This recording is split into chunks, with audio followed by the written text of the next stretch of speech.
What's up, you guys? I don't know what's going on here.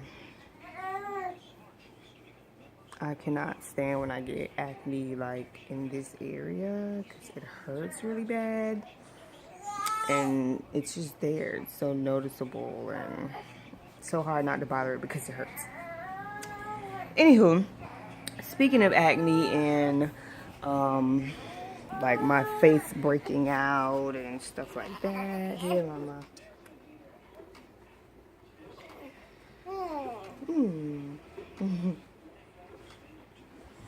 So speaking of acne and my face breaking out and stuff like that, I don't know, like I've been getting acne lately. Haven't had any acne since having my baby, but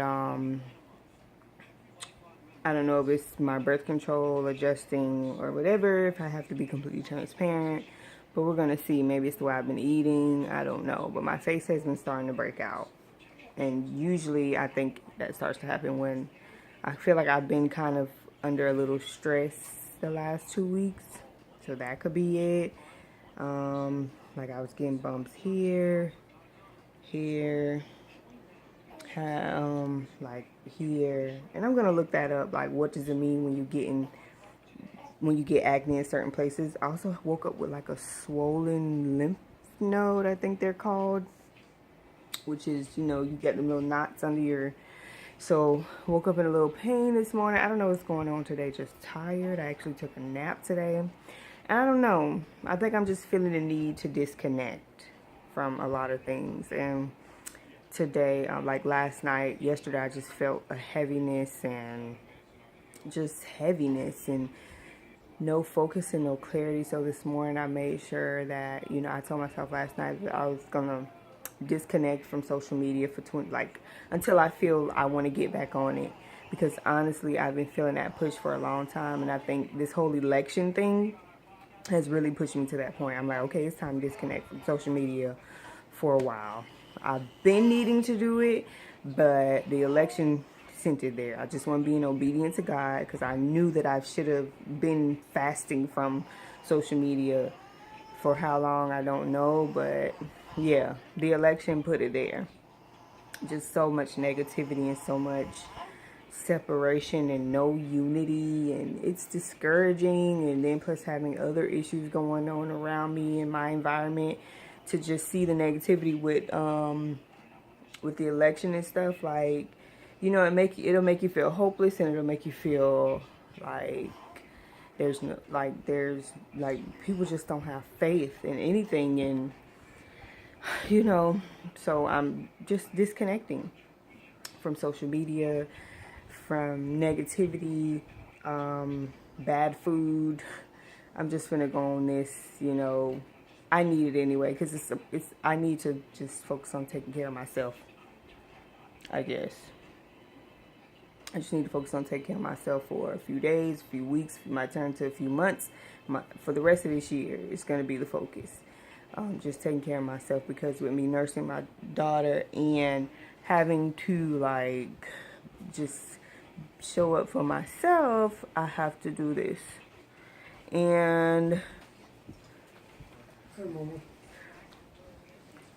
it's been feeling heavy on me for a while, so I have been slacking on my eating properly, been snacking a lot.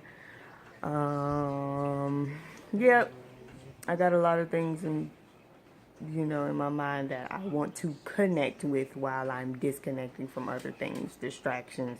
I've allowed a lot of things to come in and distract me.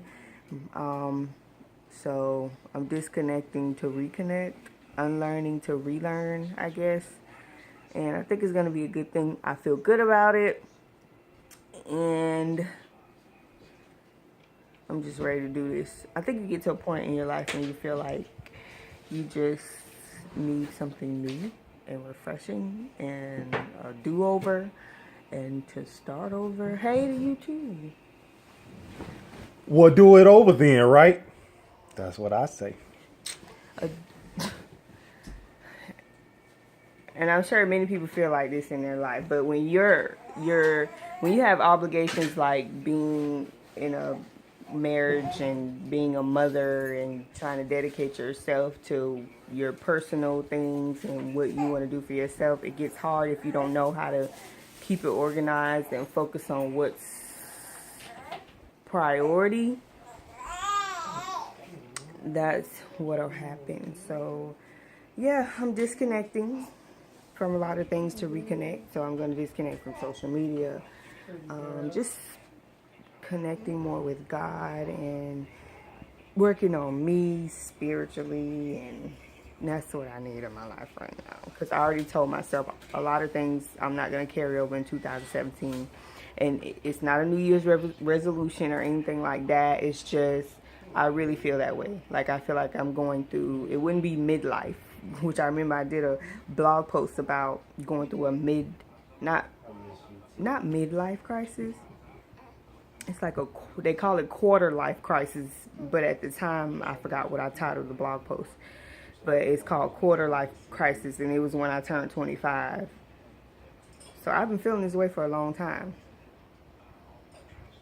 So I vowed to myself that 2017 I wouldn't carry a lot of things over into the year, especially because I'm going into, is it decade? Claim just 50 years. Is it decade? People claim midlife crisis, that means whatever you at. I said quarter life. At 25, I wrote a blog post called about feeling like I'm going through I called it pre-midlife crisis. That's your quarter of your life. No, I know what you're saying, 25 years. Yeah, I'm not claiming anything. It's just, we know the term midlife crisis growing up. It was like people going through quarter something at 50. Years. You could live to be 400. Well, at that time, I was going through a quarter life crisis at 25. Don't mind him because he can be very analytical. Like, he gets deep. Unnecessary deepness sometimes. That's how I feel. It's not unnecessary, but you can get really deep on some subjects at times, and I'd be like,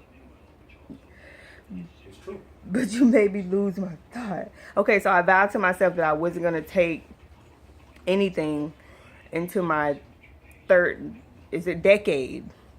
Next decade? Okay. Because I'm going into a new decade. I turned 30 in March 2017. If it's the Lord's will, and I don't plan on carrying anything over that I have been dealing with for the past 10 years. Because really, you're ending this third decade. You don't go into your fourth decade until 31. That's like 1 through 10. That's decade. 11 through 20, decade. 21 through that's the 10-year mark. So you're wrapping up with okay, decade. So maybe I won't use the term decade. Maybe I'll say, and going into my year of 30. I plan on, because I'm going, my 20s have been tough and a learning lesson. And it took for me to get to this last year of my 20s to really learn the lessons and pay attention to the lessons of my life. Even from my childhood, I have just paid more attention to a lot of things this year alone versus the last, I would say 15 years. I've learned a lot. And I'm thankful for that, and I'm blessed. And it's just when you get to a point where you really make up your mind that you don't want to deal with certain things anymore. You don't want the same life. You don't want to keep settling. You don't want to have a repetitive negative cycle in your life and be surrounded by negative people all the time. And then you start to realize, why isn't my life going forward? Why am I going backwards? Why is everything still the same? Why am I still feeling these same emotions? It's you have to become aware. So for a long time, I was blind. I knew I was going through things, but just not knowing how to really pay attention, I guess, and become aware. And that's what I've been doing. So I vow not to take these things over into my 30s. I want my 30th year to be freedom. That's the goal for me. It's freedom. And I know spiritually, mentally, emotionally, that's what I have to focus on. So just focus on me is the most important thing. Because if I'm not taking care of myself, then I can't.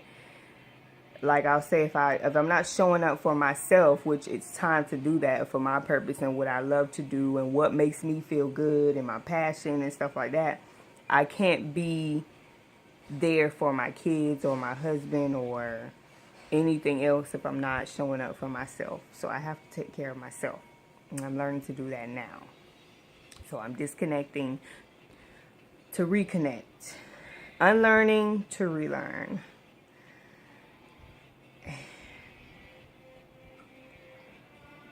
You just get to that point in your life. I think that's why I want to just like talk to young people about things like this and avoiding things like this, so they just love themselves for who they are and not compromise or not compromise their lifestyle or compromise their character for anybody else.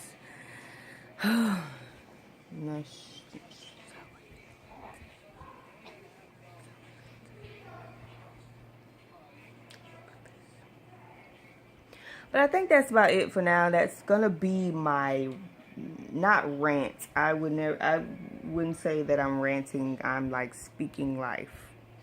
Because when I confess these things, I will have a testimony.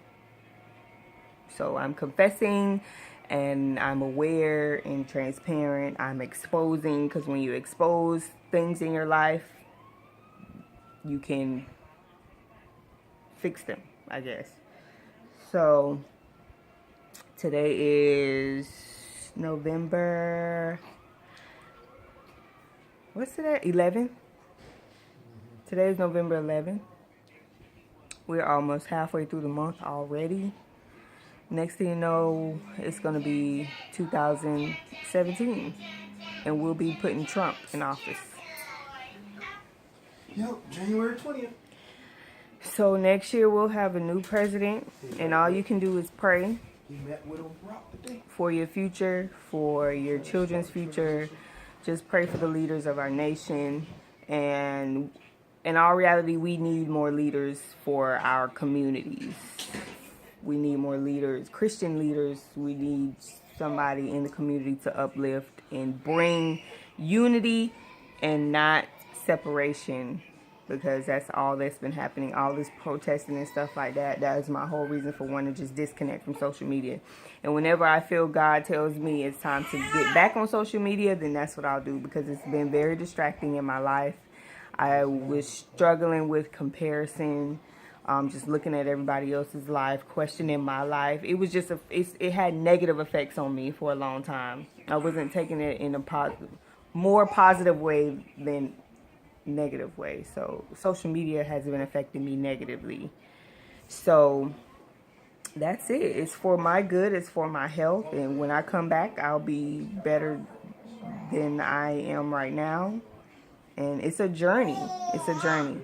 And these are the steps that are necessary. It's going to be hard. It's not going to be easy. But, you know, it's never meant to be easy when you're pursuing freedom. It's not easy. But until the next vlog, I will see you guys. Remember to glow, because I didn't ask how are you glowing today. Not this morning, today, because it is like almost 4 o'clock in the afternoon. So remember to glow, remember to affirm yourself, remember to love yourself, remember to make your life glow. And whatever the definition of glowing is, here you go, mama.